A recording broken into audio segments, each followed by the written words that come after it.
یا سحری کے وقت آپ اتنی تلاوت کریں گے. ایک معمول بنا لیں, کم از کم 2 قرآن مقدس ختم کرنے کا آپ ارادہ کریں کہ یہ میرے آقا صلی اللہ علیہ وسلم کی سنت مبارکہ ہے.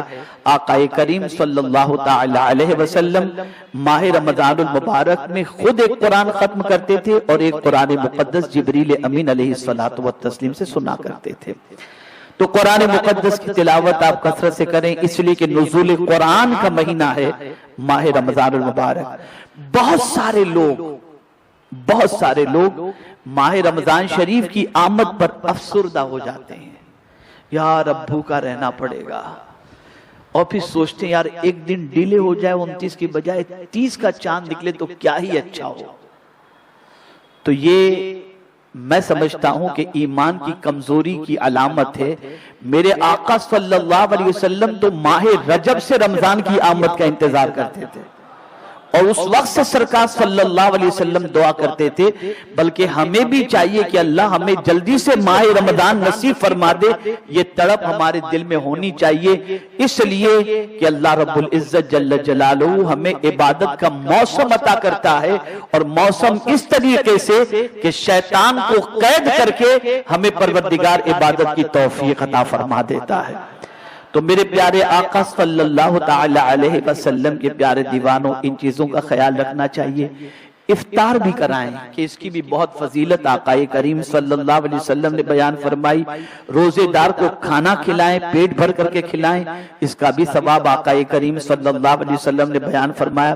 ماہ رمضان المبارک میں سخاوت بھی خوب کریں کہ خود حضور صلی اللہ علیہ وسلم ماہ رمضان المبارک کے اندر بے پناہ سرکار صلی اللہ علیہ وسلم سخاوت فرماتے تھے. بلکہ یہاں تک کہ جو تیز ہوائیں ہوتی ہیں اس سے بھی زیادہ میرے آقا صلی اللہ علیہ وسلم ماہ رمضان میں سخاوت فرمایا کرتے تھے.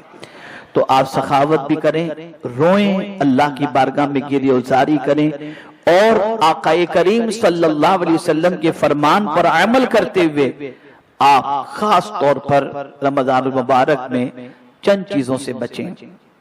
نمبر 1 غیبت سے بچیں, نمبر 2 چغلی سے بچیں, نمبر 3 جھوٹ سے بچیں, اور نمبر 4 جھگڑے فساد سے بچیں.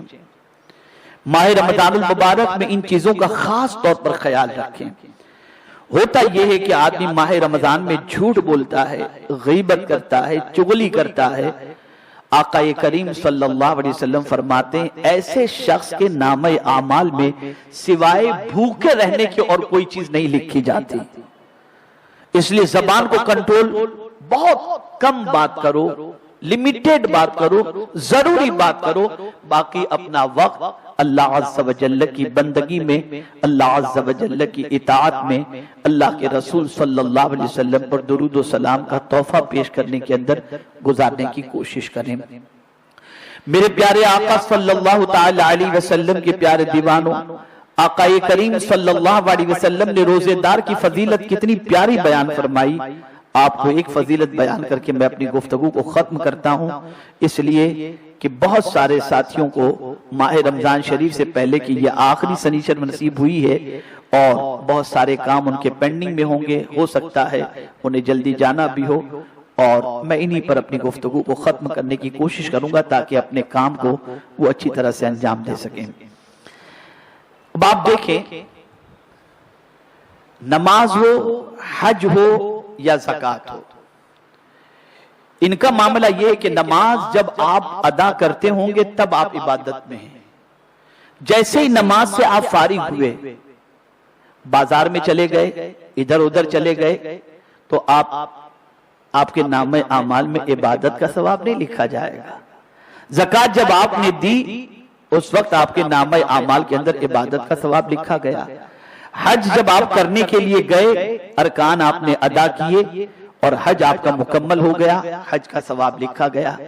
لیکن قربان جائیے ماہ رمضان المبارک کے روزے کی عظمت پر کہ اللہ اکبر, روزے دار تسبیح بھی نہ کرتا ہو, تلاوت بھی نہ کرتا ہو, نماز بھی نہ پڑھتا ہو, لیکن اگر سویا بھی ہے روزے کی حالت میں تب بھی اس کے نامہ اعمال میں عبادت کا ثواب لکھا جاتا ہے. آپ اندازہ لگائیں میرے پیارے آقا صلی اللہ تعالی علیہ وسلم کے پیارے دیوانوں، اللہ عز و جل کی طرف سے یہ کتنا بڑا انعام ہے، اور آقا کریم صلی اللہ تعالی علیہ وسلم کی طرف سے کتنا بڑا احسان ہے۔ روزے کی وجہ سے انسان کی جو تربیت ہونی چاہیے وہ اخلاقی تربیت بھی ہونی چاہیے، روحانی تربیت بھی ہونی چاہیے، اور اسی طریقے سے روزے کے ذریعے بندہ اپنے اندر وہ تبدیلیاں پیدا کرے جو روزہ ان کے اندر تبدیلیوں کو دیکھنا چاہتا ہے۔ روزہ اس لیے فرض کیا گیا تاکہ بندہ اللہ سے ڈرے، متقی بن جائے، پرہیزگار بن جائے، اللہ سے ڈرنے والا بن جائے۔ یقیناً صبح صادق سے لے کر غروب آفتاب تک بندے کے دل میں اللہ کا ڈر اس اعتبار سے رہتا ہے کہ کوئی دیکھنے والا نہ بھی ہو تب بھی بندہ عمل زوجیت سے، معقولات و مشروبات کھانے اور پینے سے اپنے وجود کو روکے رکھتا ہے، چاہے گھر کی چار دیواری میں اکیلا ہی کیوں نہ ہو، لیکن دن میں بھوک لگی ہے، کھانا موجود ہے، چھپ کر بھی نہیں کھاتا، چھپ کر بھی پانی نہیں پیتا، اس لیے یہ سب نہیں کرتا کہ وہ اللہ سے ڈرتا ہے کہ کوئی دیکھ رہا ہو یا نہ دیکھ رہا ہو، میرا مولا دیکھ رہا ہے۔